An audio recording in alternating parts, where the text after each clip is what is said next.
Hi guys, in this video we will see how to move photos or videos to your private album on Samsung Galaxy F70e 5G. If you want to move any photo and video to your private album, here are the process. Go to gallery of your Samsung Galaxy F70e 5G and here select the photo which you want to move private album.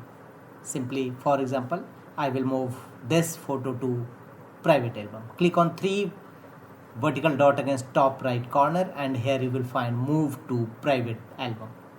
Tap on it and you can see your photo is now successfully.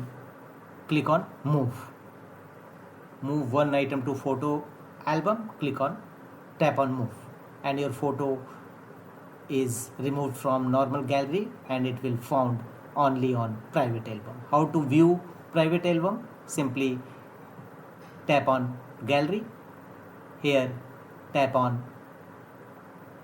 menu from the bottom right corner and here you will find private album. Tap on it and here unlock your iPhone with your passcode or Face ID or biometric and your moved photo will now visible here. If you want to remove here, simply tap on remove from here. That's all.